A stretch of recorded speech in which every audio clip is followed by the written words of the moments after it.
Durante a audiência pública no Senado, que houve os autores do Twitter Files Brasil, o senador Rogério Marinho fez importantes ponderações a respeito da utilização do chamado direito penal do inimigo pelo governo brasileiro e pelo judiciário controlado por Alexandre de Moraes contra cidadãos brasileiros que se opõem ao governo Lula. O senador explicou que no direito penal do inimigo, as pessoas acusadas de serem inimigas do Estado não são consideradas cidadãos e nem sequer humanos, de forma que seus direitos e garantias fundamentais são desrespeitados. Marinho apontou que, no Brasil, os cidadãos que se colocam na contramão das políticas da extrema esquerda são estigmatizadas e colocadas como não cidadãos e não indivíduos.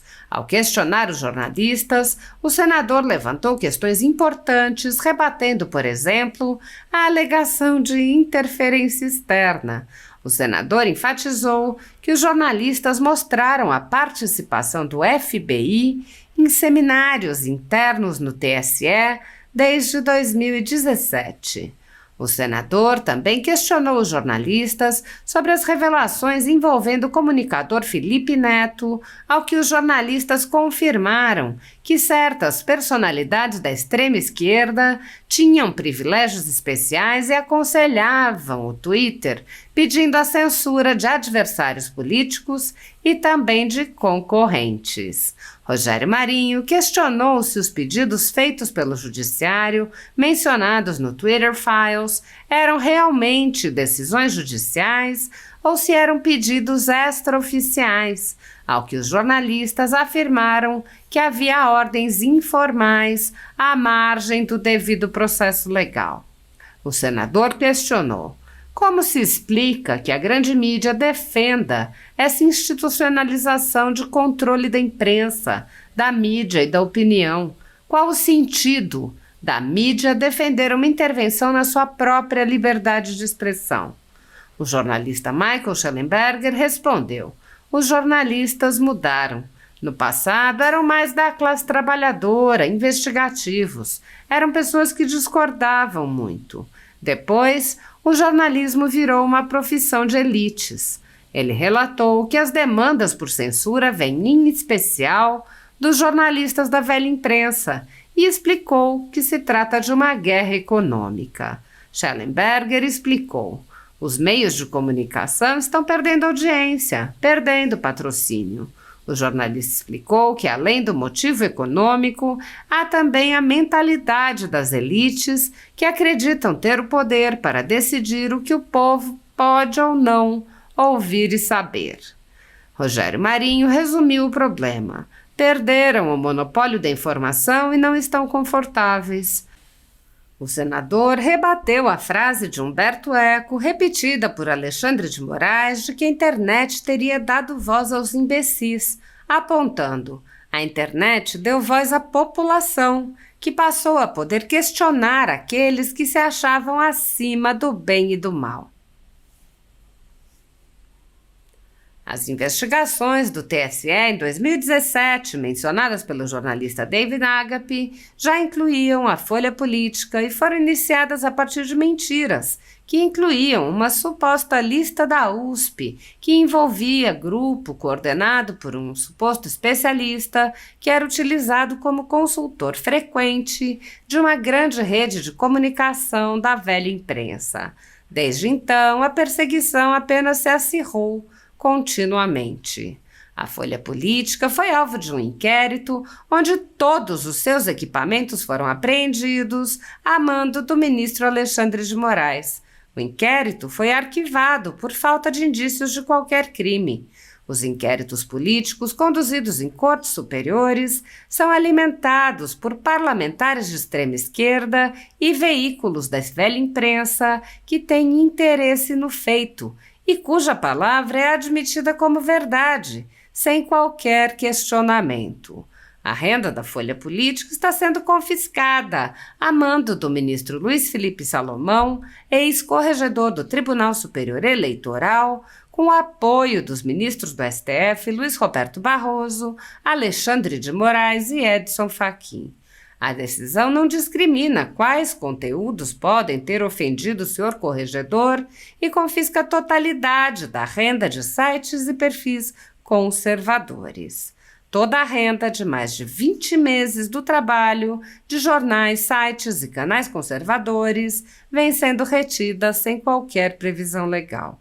Se você apoia o trabalho da Folha Política e pode ajudar a manter sua estrutura, cumprir seus compromissos financeiros e pagar seus colaboradores, doe qualquer valor à empresa Raposo Fernandes pelo Pix, utilizando o QR Code que aparece na tela ou o código ajude@folhapolitica.org.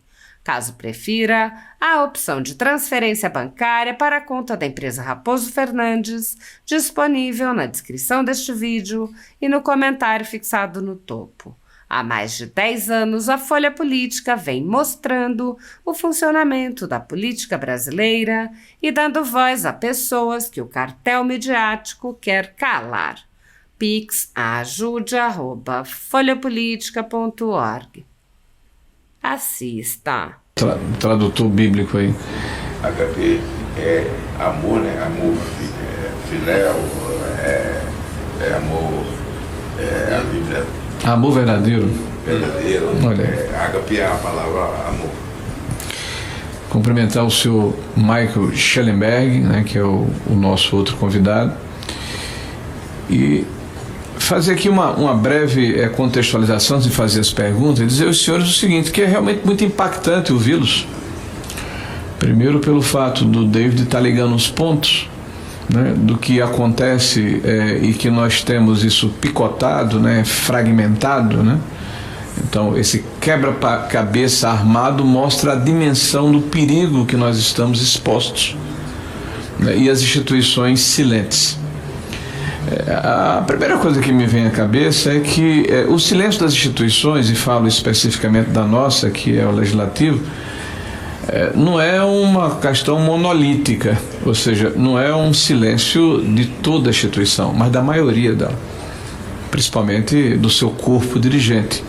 Nós aqui estamos porque estamos resignados, porque acreditamos que há necessidade de nos contrapormos, né, de altearmos a nossa voz, de vocalizarmos a nossa insatisfação, de apontarmos o problema e colocarmos o dedo na ferida, até para constranger aqueles que, de uma forma, eu diria até desabrida, né, compuscam o processo democrático e o tecido social do país de uma maneira cada vez mais acelerada.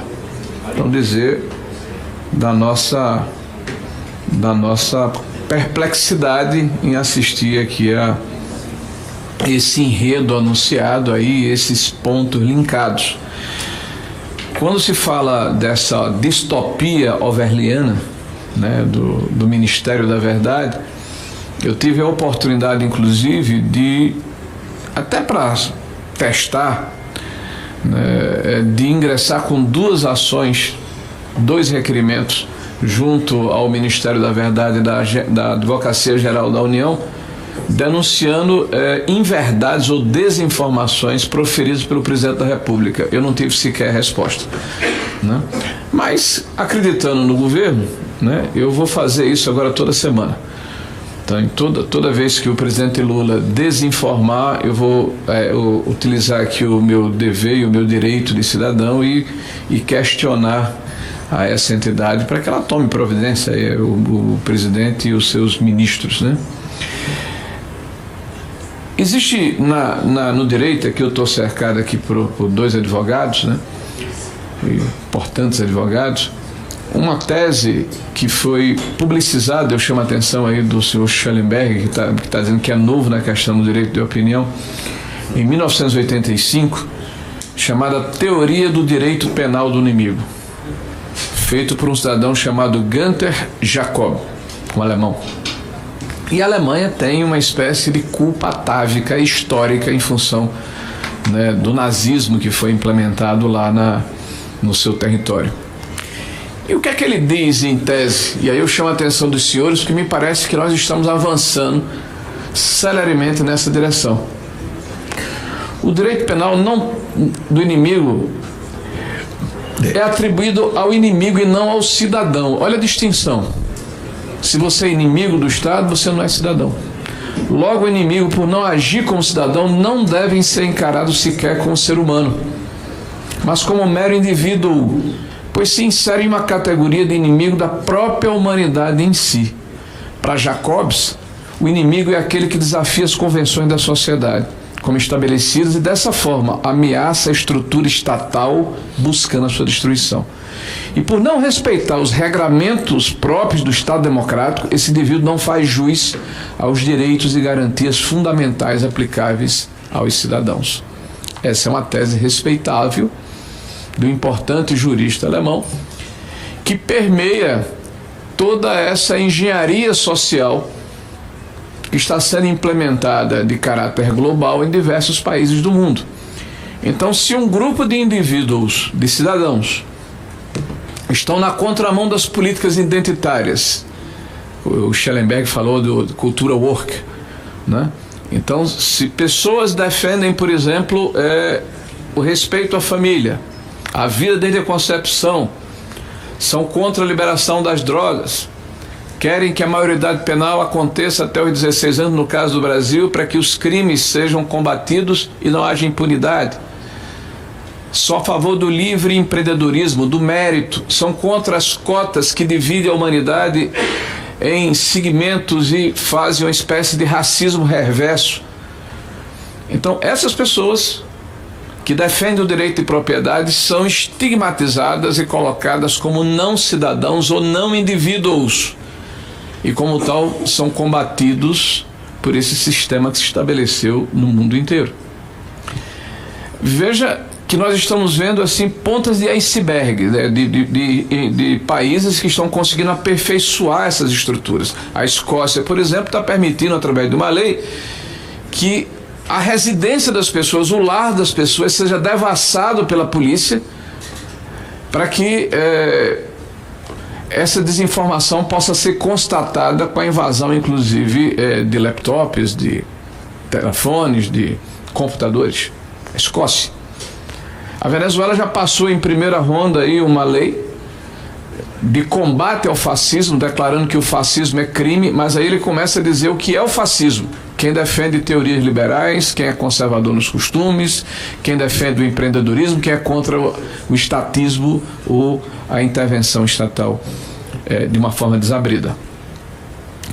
Eu ouvia a declaração do Schellenberg, que é alguém que tem uma história de vida extraordinária, né, e nos conta aqui recortes dela, para mostrar que é um cidadão do mundo, preocupado com valores universais, como, por exemplo, a liberdade de expressão, o meio ambiente, o respeito às pessoas, a convivência entre os indivíduos, o poder e a possibilidade de que o contraditório seja estabelecido como uma norma universal, que as pessoas possam se expressar livremente. E o senhor dizia que é uma pessoa estranha ou engraçada, porque na sua juventude o senhor acreditou nas pessoas que hoje o senhor tem dificuldade, né, de acreditar novamente, né? E o senhor nominou aqui o Somoza e o Lula especificamente. Tem uma frase famosa dita pelo Clemenceau, né, que é um importante político francês do princípio do século, que quem é jovem e não é socialista, não tem ideia de esquerda, não tem coração, mas que amadurece e não passa a ser conservador, não tem cabeça, né? Então não se preocupe que essa sua epifânia, na verdade, é um sentimento que desabrocha nos cidadãos de bem, né, que tem amor, tem fraternidade, tem discernimento e, sobretudo, tem a capacidade de se autoconhecer ao longo do processo das suas respectivas jornadas de vida. Dito isso, eu quero aqui fazer um elogio. É fácil nós sermos corajosos no ambiente em que nós somos ou estamos confortáveis, né? Se nós temos referências, se nós temos anteparas, se nós temos salvaguardas. É difícil estar num país diferente do seu, no ambiente em que este país está mergulhado, em que nós temos claramente situações inquisitoriais, em que um juiz da mais alta corte do nosso país, há mais de 5 anos, estabelece um procedimento que claramente desafia o corolário de leis, que desafia a nossa Constituição, sob o aplauso do establishment, da mídia maestra e de todos aqueles que deveriam refutar, refugar e contraditar esse tipo de comportamento. Então quero dizer a Vossa Excelência é um homem de coragem, que nos inspira, tá? E que nos faz enxergar a nossa responsabilidade de resistirmos, de fazermos a nossa parte. Então parabéns ao senhor Mike Schellenberg e parabéns a Davi, que vai ficar aqui, né? Que é brasileiro, vai ficar aqui. Então parabéns pela atitude dos senhores. Eu fiz uma série de perguntas aqui, talvez elas tenham perdido um pouco do sentido pela exposição que foram disponibilizadas, mas me chamou a atenção uma fala, eu acho que foi a do Davi, onde ele nos disse que em algum momento de 2021, no prelúdio das eleições, ou no princípio de 2022, o FBI, que é uma agência de contra-inteligência dos Estados Unidos, foi convidada a influir no nosso processo eleitoral, apresentando sugestões, isso pelo Tribunal Superior Eleitoral. Isso procede? A correção, final de 2017. 2017. Foram seminários que duraram alguns meses, inicialmente secretos, mas a sociedade protestou contra o sigilo e depois de alguns protestos, inclusive de entidades jornalísticas, a ministra Carmen Lúcia abriu o sigilo. Ele estava previsto, se não me engano, até depois do final das eleições de 2022. Então todo o processo eleitoral que aconteceu, o próximo processo eleitoral, ninguém ia saber o que foi discutido nessas reuniões. E quem convidou essa entidade em 2017? Foi o próprio tribunal ou foi o governo brasileiro? Foi o TSE. O TSE na época era presidido por quem?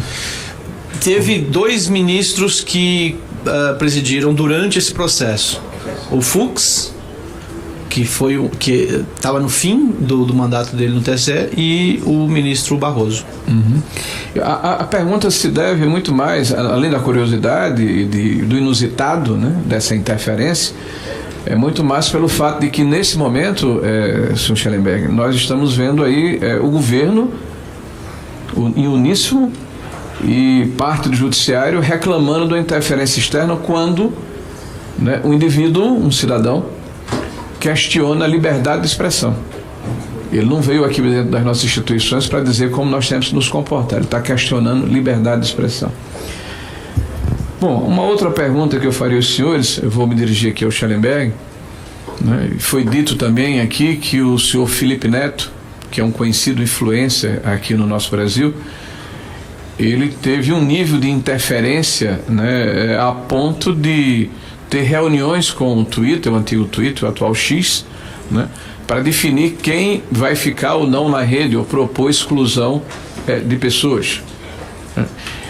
Esse procedimento é um procedimento corriqueiro, ordinário, ou é uma situação excepcional em função do viés ideológico, da proximidade do Felipe com dirigentes daquela época? Eles fizeram muito lá nos Estados Unidos também. Tinha privilégios especiais para certas pessoas, dar conselhos a Twitter a como tratar certos assuntos. Era muito comum. Okay. E também era uma maneira de influir o Twitter. Os ONGs, eles tentavam de mudar as regras internas, que se chama os Terms of Service, não sei, esses termos de serviço, mudar, e depois o FBI, o Departamento de Segurança da Pátria e os ONGs que eles apoiavam, eles disseram, essa pessoa está em violação de seus termos de serviço. Então era uma manipulação completa. Uma outra pergunta, eu vou tentar fazer isso mais em 3 minutos, porque eu tenho muito tempo para falar.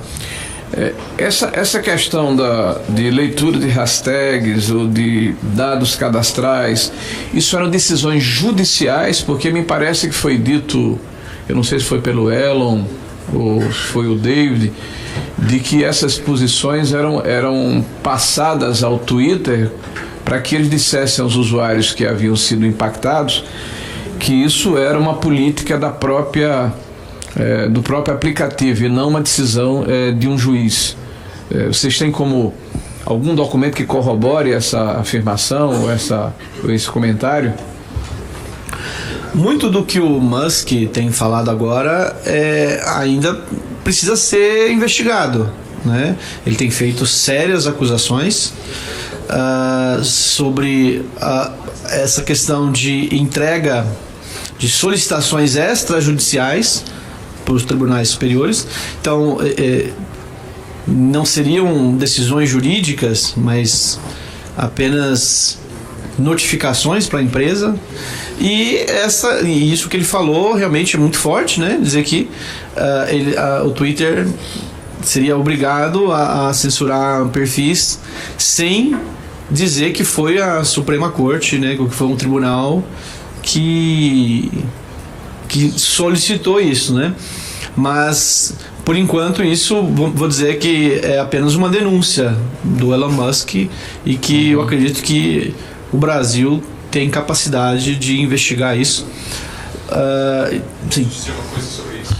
Essa mesma coisa, que eu acho que pode ser a mesma coisa, minha hipótese que precisa de ser investigado, mas parece que é possível que aconteceu, que o TSI diz que essas pessoas estão em violação de seus termos de serviço. E então você precisa de tirar a eles. É possível que esse pode explicar, porque a gente viu muito disso. Bom, como é tratada essa questão de notícias falsas ou fake news lá nos Estados Unidos e na Europa? Há uma retirada de ofício por parte de uma autoridade constituída ou é necessária uma provocação do Ministério Público, ou de um cidadão, ou de uma entidade que se sinta eventualmente atingida? É muito interessante. Eu acho que na primavera de 2022, a administração de Biden, eles propuseram um novo ministério de desinformação. Mas imediatamente as pessoas o chamavam Ministry of Truth, Ministério de Verdade, dizendo é orwelliano. Era uma controvérsia imediatamente, até a esquerda também estava muito contra. Então a Biden administration deixou. E também eu descobri que foi preparado, o presidente Obama deu uma palestra na Universidade de Stanford uma semana antes, fazendo o caso, making the case, defendendo a ideia deste ministério, mas não exatamente isso, mas as ideias. Então houve uma operação de propaganda, eu acho, para normalizar essa coisa que me preocupa mais, a normalização dessa ideia. E foi depois disso, foi ao final de 2022 que a gente tinha os Twitter Files e descobrimos que houve esse complexo industrial de censura enorme. Bom, eu vou fazer uma pergunta e uma declaração final, tá?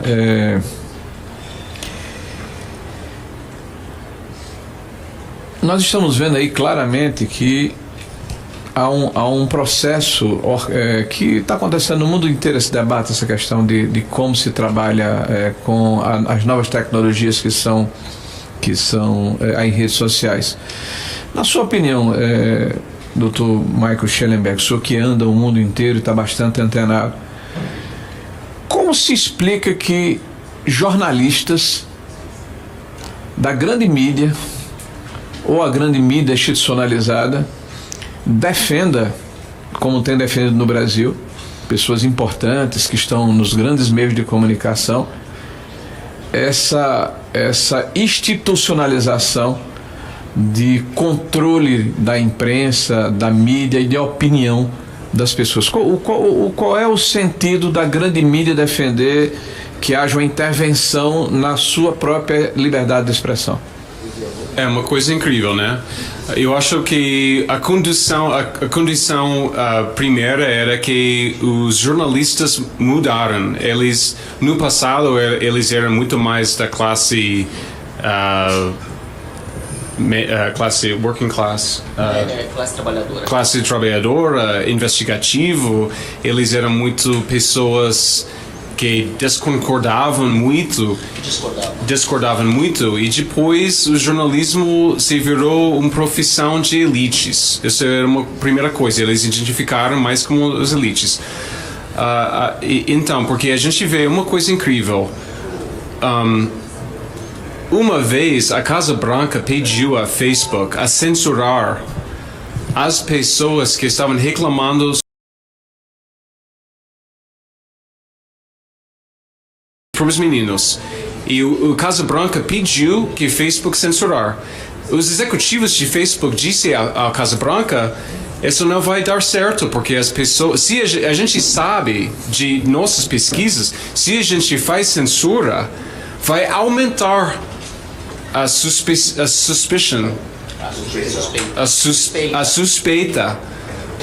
E a gente descobriu que porque a Casa Branca exigia muito disso é por causa dos jornalistas que estavam perguntando à Casa Branca por que vocês estão deixando essas mensagens por Facebook. E foi uma coisa incrível. Então, de uma certa forma, a energia, a força para a censura vem direto dos jornalistas. Mas eu acho que tem também, claro, que existe um problema econômico. Existe uma guerra econômica agora entre X e todos os meios de comunicação. Os meios de comunicação, eles estão perdendo audiência, estão perdendo patrocínio. Mas Gay? eu não assisto mais televisão aqui. Não, é totalmente rede normal. Desinformação. Então eles estão num spiral negativo, né? Eu acho. Então por isso que eles têm um motivo econômico e também eu acho que a mentalidade das elites, que eles pensam que eu devo ter o poder de decidir o que você pode ouvir ou não. Bom, eu agradeço. Eu acho que eu vou concluir, presidente, até porque é muito tempo para falar, mas só dar duas notícias aqui. Eu acho que a questão é o monopólio da informação. Eles perderam o monopólio da informação e não estão confortáveis. Alguém disse em algum momento aqui, não vou nem nominar, que a rede social deu voz aos imbecis. Não, deu voz à população. Né? A população passou a ter a possibilidade de questionar aqueles que se julgavam acima do bem e do mal. Bom, dizer aos senhores aqui presentes que nós vamos entrar com uma representação na Procuradoria-Geral da República.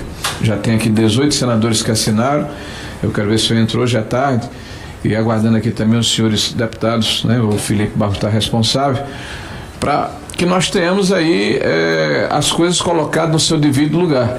Porque nós estranhamos o fato de que o ministro relator Alexandre Moraes, de ofício, abriu um procedimento contra o denunciante, né, que questionou o ministro sobre a questão da censura. Então, como as denúncias são graves e sem pré-julgar, né, até porque nós precisamos saber se realmente essas provas existem, vão ser apresentadas, e se forem apresentadas é muito grave, é muito sério a desinformação que porventura tenha causado inclusive impacto nas eleições passadas. Nós vamos solicitar que a PGR indique, se debruce sobre o fato, né, sobre o que ocorreu e não sobre quem denunciou, né, porque na hora em que o denunciante no Brasil passar a ser objeto de retaliação por parte dos juízes, eu acho que vai ficar de ponta cabeça aqui o sistema judicial brasileiro, a nossa liberdade. E o segundo é uma representação à Agência Nacional de Proteção de Dados, também com a assinatura dos senhores parlamentares, para saber se houve violação constitucional, né, dos dados que são protegidos dos cidadãos brasileiros. E por último, nós apresentamos uma proposta de emenda à Constituição já há algum tempo, defendendo a mídia. A gente diz apenas o seguinte, que os veículos de comunicação não respondem civilmente quando, sem emitir opinião, veicula entrevista no qual atribuído pelo entrevistado ato ilícito a determinada pessoa. Porque hoje está sendo julgado o fato de que se um jornal ou um veículo lhe entrevistar e você falar mal de alguém, é o jornal que junto com você, retaliado, que você vai restringir ainda mais a liberdade de informação e de opinião no nosso Brasil. Parabéns a todos e desculpe aí a extensão do questionamento. Eu